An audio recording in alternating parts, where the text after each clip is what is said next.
Taratay janvier kalo tile mugan ani wolonfila san ba fila ni mugan ani wɔɔrɔ an bɛ aw bɛɛ lajɛlen fo a ka wagati cogoya la aw minnu b'aw sigi sanga n'a ka wagati k'an ka kunnafoniyaw ni ka a lajɛ an ka bɔlɔlɔ sira kelen-kelenna bɛɛ lajɛlen kan an bɛ aw fo la dante foli min na kunnafoni waati sera a y'aw bisimila.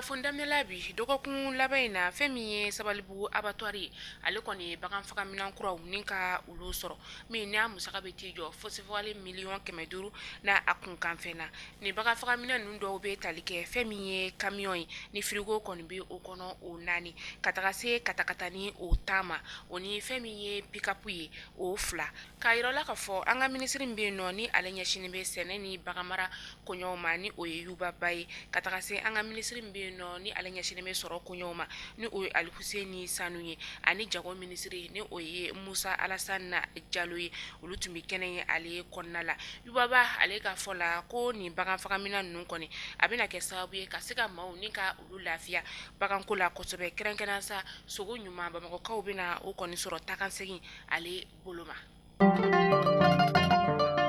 An ka kɛlɛkɛcɛw ka ɲɛmaa ni o ye état-major général des armées k'a b'a da bɛɛ lajɛlen tulo kan ka fɔ an ka kɛlɛkɛcɛw ka larawulili ale senfɛ sanfɛ pankuru sira ma janvier kalo tile 25 san 2026 an ka fintigilakaw kɔni san ni ka o sɔrɔ karogɛlɛn diinɛ tigilamaw kan tilefanatɔ kɔni dunna waati min na a kɛra yɔrɔ min na sa o de ye sunsan kungo kɔnɔna o ye sunsan ale filɛ ni ye joyila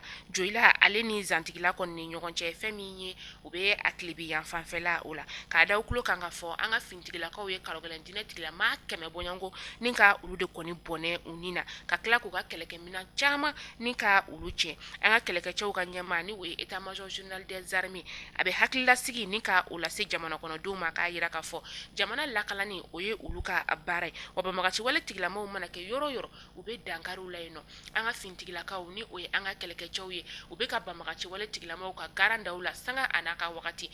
la banbagaci wale tigilamaw de tun bɛ yaala ka anw ka fintigilakaw ni ka olu ɲininka sisan anw ka fintigilakaw de bɛ ka yaala ka banbagaci wale tigilamaw ninnu ni ka dankariw la an b'a fɔ halisa ala ka san di an ka fintigilakaw ma. Ɲɛnaminimafɛn tali kalanso olu kɔnɔna la kɔlɔlɔ minnu bɛ a la o kɔlɔlɔ kɔni dara kalandenw olu kɔni ɲɛma faraɲɔgɔnkan kulu min bɛ yen nɔ ni ale bɛ wele ko convergence des jeunes pour le développement du Sahel la o Mali olu faraɲɔgɔnkan kulu ninnu kɔni ye fɛn min ye canfɛ kalanso lakɔlidenw ye ka taga se finti gansanw ni lakɔli karamɔgɔw ma u ye u bɛɛ lajɛlen ni ka u fara ɲɔgɔn kan ka siga kumaw ni ka olu kɛ siga kuma min ni a fanba kɔni bolila ɲɛnaminimafɛn tali bɛ se ka kɔlɔlɔ min ni ka o se lakɔliden ma kalanso ale kɔnɔna la u ye ɲɛfɔli caman ni ka o kɛ o sira fɛ. Kunu janvier kalo tile 26 san 2026 Sikaso gouverneur ani o ye madame Marie Claire Dambele k'a b'a da bɛɛ lajɛlen tulo kan ka fɔ an ka fintigilakaw olu ka banbagaci wale tigilamaw kɛlɛli senfɛ u ye fɛn min ye baganw ye ni ka o minɛ karogɛlɛn diinɛ tigilama ninnu olu la a yirala ka fɔ ko bagan ninnu kɔni u bɛ yen nɔ fɛn min ye bagantigiw ye gouverneur y'a laɲini u fɛ k'u ka taa u ka baganw olu nɔfɛ.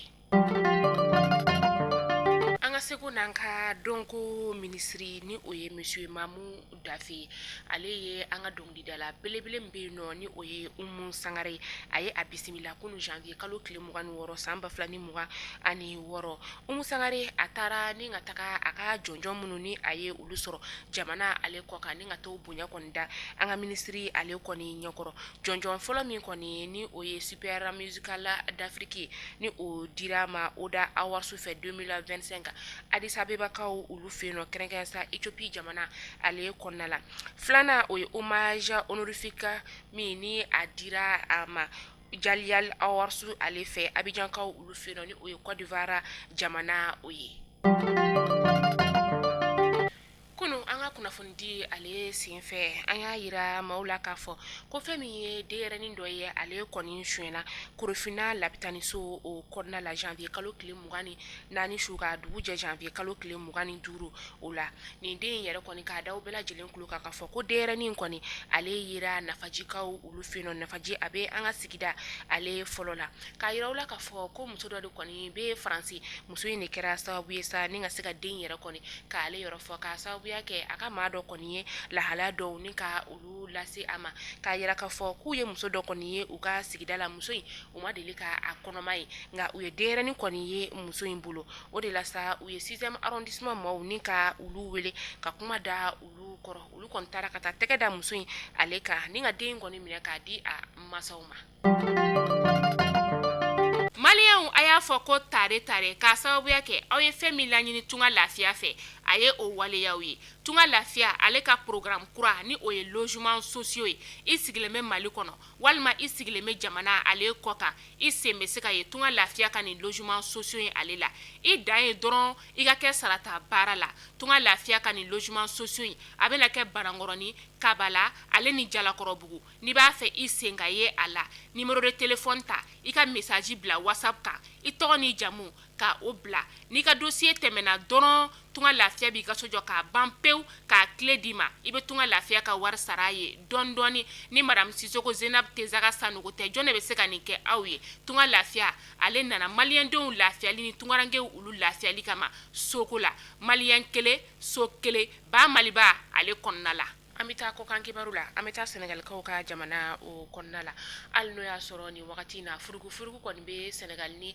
Maraku ni ɲɔgɔn cɛ k'a sababuya kɛ dolanci min kɔni ni ale tɛmɛna sisan ni o ye CAN 2025 ye ni Senegal yɛrɛ kɔni ye a sebaya ni ka o sɔrɔ Maraku kan Senegal minisiri ɲɛmaa ni o ye Ousmane Sonko ye ale taara Maraku jamana o kɔnɔna la boloni ɲɔgɔnmaya min kɔni b'u ni ɲɔgɔn cɛ u ye bolonɔbila sɛbɛn ni ka o kɛ ko 17 o kan min ni a bɛ se k'u ka boloni ɲɔgɔnmaya ka a tɔ sinsin cogo min na. An bɛ taa Nigérakaw olu fɛ yen nɔ Nigéria fintigilaka dɔw kɔni bɛna kiiri ka sababuya kɛ ko u ye fanga dafiri kɔni ni ka o kɛ kunnafoniya in dira kunun janvier kalo tile 26 nka fintigilakaw olu y'a yira fɔ octobre kalo tɛmɛnen san 2010 nka fintigilakaw olu y'a yira k'a fɔ octobre kalo tɛmɛnen fɛn min ye fintigilaka 16 ye tɛgɛ kɔni dara olu kan k'a sababuya kɛ fini sariya ye minnu ye u ma olu kɔni ni ka olu bato nka ŋunuŋunukanw olu cayara fan bɛɛ lajɛlen fɛ kɛrɛnkɛrɛnnenya kunnafonidilaw olu ka sira ma ko ni maa ninnu kɔni minɛkun tɛ fosi ye k'o de ye k'u tun bɛna fanga dafiri kɔni ni ka o de kɔni kɛ min ni nin kuma in kɔni nkalontigiyara fintigilakaw olu yɛrɛ fɛ. An bɛ taa Cadikaw olu fɛ yen nɔ Cadi jamana ɲɛma ni o ye Mahamata Idrissa Déby ye kunun janvier kalo tile 26 san 2026 a ye Faransi ka lasigiden ni ka o bisimila Njamena min ni a kɔni jɛra ni Emmanuel Macron ale ka wele ka taa Faransi jamana kɔni o kɔnɔna la a bɛ kalo 14 bɔ an bɛ don min na i n'a fɔ bi furugu kɔni tun bɛ nin jamana fila kɔni ni ɲɔgɔn cɛ an bɛ se ka bisigiya k'a fɔ ko ni jamana fila kɔni ka sigi ka kuma o bɛ se ka kɛ u ka furugu banni ye. An bɛ segin ka na Senegal jamana ale kɔnɔna la ko bunahadamaden n'i ma ban nali ma i tɛ ban tanni ma fɛn min ye sinimabɔla bɛɛ lajɛlen ni dusukun kamikamilen don bi k'a sababuya kɛ Senegalɛw ka Alima Gadji ni ale ye sinimabɔlaba ye Senegalɛw ka nin musoba in yɛrɛ kɔni ale ta yen na kunun janvier kalo tile 26 san 2026 k'a si to san 37 la k'a sababuya kɛ bana kɔni o de ye nin kunnafoniya in kɔni ale tiɲɛtigiyala wɔlɔfɔw olu ka kunnafoniso tigilamaw olu fɛ an bɛ dugawu kɛ Ala ka badabada dari nɔgɔya Ala ka anw yɛrɛ ɲa k'an ta dɔnni ma kɔnɔ ne bɛ dansigi an ka bi kunnafoniyaw olu la yan'an ka kunnafoniya an ka o datugu sa an b'a dɔn bɛɛ lajɛlen kulo kan ka fɔ tunga lafiya ye anw ka kunnafoni ale jukɔrɔma dondoba ye tunga lafiya ka programme kura ni o ye logement sociaux ye n'a bɛna kɛ Banankɔrɔni Kabala ale ni Jalakɔrɔbugu nin yɔrɔ saba in na i jija tunga lafiya ka ni logement sociaux in ale kana taa k'i to cogo si la a yiralaw k'a fɔ ko fɛn min ye dossier ɲini o de kɔni b'a la dossier dɔw bɛ yen nɔ olu bɛ ɲini i fɛ n'i ye o dossier ni ka olu ladon ani i ka kɛ sarata baara la n'i ka dossier tɛmɛna tunga lafiya b'i ka so jɔ k'a ban pewu k'a tile d'i ma i bɛ tunga lafiya ka wari sara a ye dɔɔni mun de ka di ka nin bɔ a ye tunga lafiya maaw olu contacter walasa aw sen bɛ se ka ye tunga lafiya ka logement sociaux ale programme na.